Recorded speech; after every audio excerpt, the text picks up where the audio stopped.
who's going to get that first run. Here comes the one. Sam Mayer's never won in the Xfinity Series. There goes the one to the outside of his teammate. Through the middle of the 21. Oh, my goodness. Mayer is turned. He's upside down. The caution is out.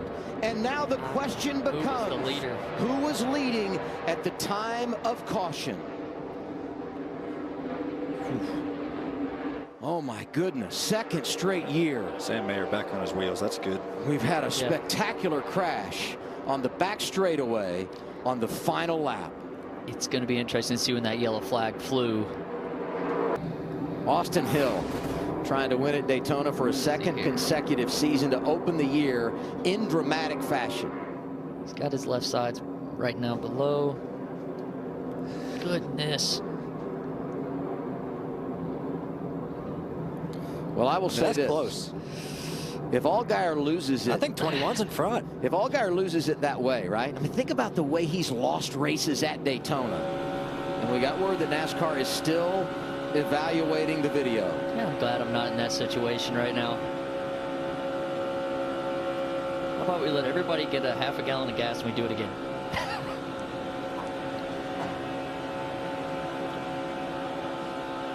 And we are hearing that Sam Mayer got out. So that's awesome. Good news. Last year it was Myatt Snyder that went up and over on the final lap. This year it's Sam Mayer. Parker Retzlaff, what a great run for him. Yes. He's 5th in his first Speedway race at Daytona. The Funkaway Chevy was solid. And I would say right there, I mean, as soon as he gets upside down, from a safety perspective, even though we didn't see the lights, you're thinking caution. I think Allgaier's got a chance here. And who knows how quick they were to rule it and hit the button. What is it, the lights? It's not the lights. Oh, okay. It is when they hit the button. So the lights are a nice gauge. Yeah. But the reality is the caution could have come out before that for sure. Yeah, that's going to be interesting what they say about the 7 and the 20. You know, it's kind of like they moved down together. That's going to be interesting. There's a lot of stuff going on there. And I guess I'm saying 7 because I'm taking the 20 out of the equation just because he was below the double yellow line. But as you said, maybe NASCAR says he got forced. He's forced down there, and we're not going to I'm sure he's enforce the rules. Oh, he obviously said he got forced down there. He's team forced. It's a crazy finish. Luckily, that one didn't flip like like Myatt Snyder did last year and catch the fence. Unfortunately, he flipped, but I'm happy he didn't catch anything. How many times, though, do you see the grass grab one of these vehicles and send it out of control? Here, the grass actually caught him and flipped him back onto all 4 tires. You know, the other thing we're so fortunate of, he's at the front of the pack, gets upside down, the pack's coming through, and no one cleans him out. That's where it gets, you know, so scary in those situations. Good heads up driving by everybody. Yeah. Sparks flying everywhere right here. Yeah, watch when he gets to the grass, and then right in here, it's going to catch it and send him back over. The booth. Newman backed up to Blaney. Big run coming here. To the inside, Newman to the front. Nothing Denny Hamlin could do. What can Ryan Blaney now do? Here comes a push from Denny Hamlin. Oh, this thing's not over yet. Not at all. Ryan Newman off turn 4 for the final time. Blaney to the outside, to the inside. Here comes Hamlin up the outside. Wow. Crash into the wall, into the air. Goes Newman. Upside down. In a shower of sparks on his roof. Ryan Newman comes across the line, 4th.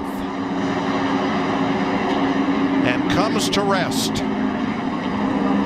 Blaney finishing 2nd.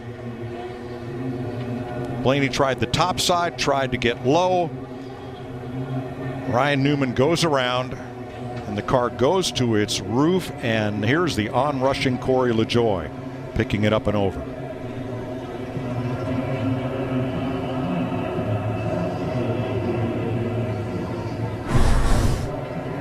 Once again, Haley, not a great restart here as Ryan C gets off to a good start, and now they're 4 wide going into 1. That's it. Oh, and around goes the 7. Hard into the outside wall. Buddy, hang on. Hang on. On the apron, the 21 of Anthony Alfredo was into the wall hard. He's upside down, sliding through 1 and 2.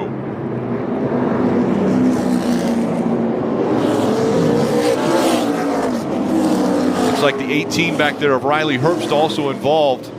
AMR safety crew will get to Anthony Alfredo quickly here.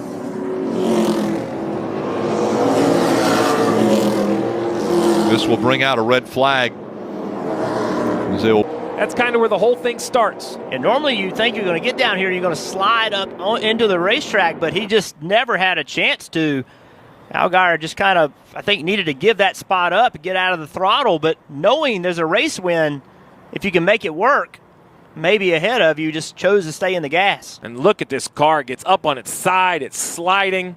You know, these cars have roof flaps that design them to stay on the ground when you see a high speed rollover at, say, a restrictor plate track. But here, that wasn't really an aerodynamic thing. The cars aren't going at top speed on this restart. That's just the force of this car hitting that outside wall, throws it up into the air, and then, Jeff, as we saw, it slides to a stop on its roof. Yeah, there was another car involved in this, too, that got him up and upside down when he did hit the wall. Take another look. Here's the 18 of Riley Herbst. He gets into him. Both of those young drivers are having good nights tonight. And when you see a car gets upside down, Jeff, it takes me back to the technology we don't talk about so much. From a 5-point to a 6-point to a 7-point seatbelt harness, all of those points that are added are down around your hips and legs for this reason, to keep a driver pulled straight down in the seat so they don't go up when a car gets upside down. That's a big impact. I mean, obviously it's dramatic when he rolls over, but as you said, Steve, the impact is what rolled him over. The advancement inside these race cars' seats, the limit of the movement of the driver is so important. The belts you just spoke about, the seat technology, the head surrounds, the Hans system, all of those things designed to limit mobility, to keep everything intact with the driver. Just such a different world today. And the wall that he hit, it's a safer barrier, absorbs energy. Just such a different world than it was 20 years ago. And you talk about safety advantages. Just this year, we saw that huge wreck with Ryan Newman. Earnhardt on the inside and Sterling Marlin outside. And Ernie going with Earnhardt down on the inside. That's going to hit. Oh, he touched trouble. Terrible crash. Front of the field, all torn up.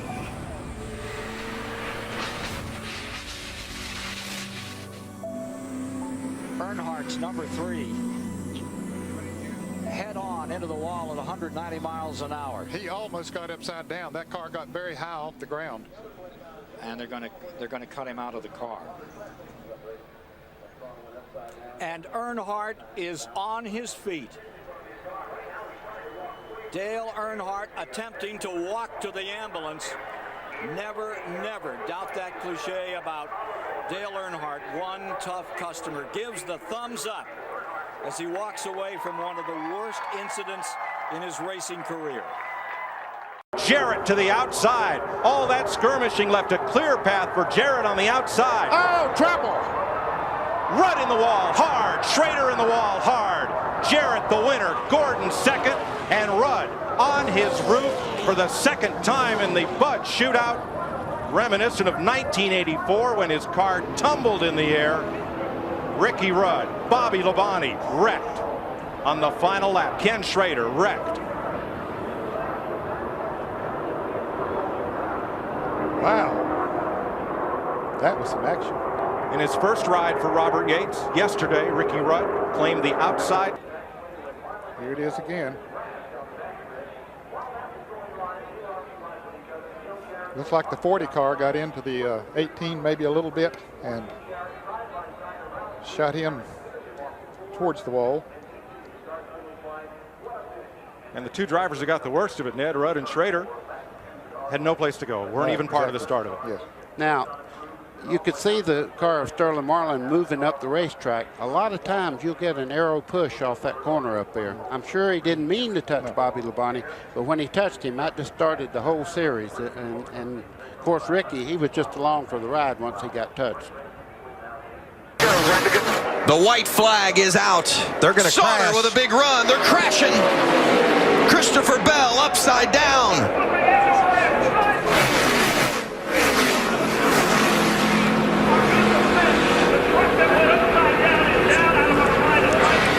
That these trucks are as safe as they are. Look at this truck just get out of control. Probably about the fastest part of this speedway field, right out of the tri-oval. It just starts tumbling. That young man with his dirt racing background, I'm sure he's had many barrel rolls in his career, but none like that. And Michael, I know you've been upside down. I've been upside down like that. The flipping's not that bad, but it's the landing that hurts. And that thing landed about 6 or 8 times pretty hard. What about Brandon Brown? He slides through there. Looks like he's going to be credited with a 4th place finish. I think he might have got in the back of William Byron, and that's what got in the back of the 4 of Christopher Bell and turned him sideways. Wow. Slap. David Reagan, David Rudiman. Yeah, David Reagan obviously gets into the wall hard, comes back across, collects David Rudiman. Vicious impact to that inner barrier wall there, which is solid steel. Both of those guys walked away from this incident, but we learned a lot when we... trouble! Multi-car back in the front of the field. Oh, and Scott Riggs on his roof. Oh, Riggs. Man, there's been a lot of cars getting on their roof lately. Right behind Mike Wallace. Stay up front of you. Stay up, stay up. Easy, back it down as much as you can. Wow, that's not what you want to see out of your windshield. Oh my gosh. Okay, I'm okay. But you're racing such tight quarters that it's just being at the wrong place at the wrong time. Scott waving to the crowd. Atta boys.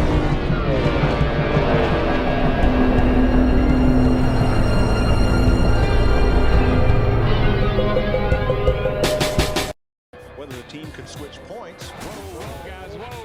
Oh, no. Oh, my gosh. I have never seen anything like that in my life. He hit that wall a ton. Oh, my gosh. Michael's moving around in the car. And that was an incredibly hard impact. Look at that safer barrier right there, how it just crushed all that stuff. Now, that's a part of the racetrack. I can't even hardly watch that. Look at that. Look at that. Goodness. And wave to the fans. My goodness. That says so much for these race cars. It says so much for what these racetracks have done with this. And there we go. No! Steve Griffin with that horrible crash. And fire on the racetrack. At the end of the backstretch, here is a replay. And we see him back at the very end of the screen. Right there. Right there is the white car. And Spencer sideways, and Steve Grissom trying to dodge Spencer. Just all of a sudden, boom, and look at the car go up in the air. That's the Mike Skinner car. Yep. Mike Skinner and Steve Grissom trying to dodge Skinner. I mean, the 23 car of Spencer. And look, there's the gas tank. Yes. Hang on a second, I'll show you this gas tank, folks, as it goes across the racetrack. Right up there is the gas tank. And it makes contact, it impacts the wall, and then splits open, and the fire begins. I think other cars will go through there, and the exhaust is going to ignite. There we see that car. That's Mike Wallace's Spam car. Goes through the gasoline and ignites it as it goes through.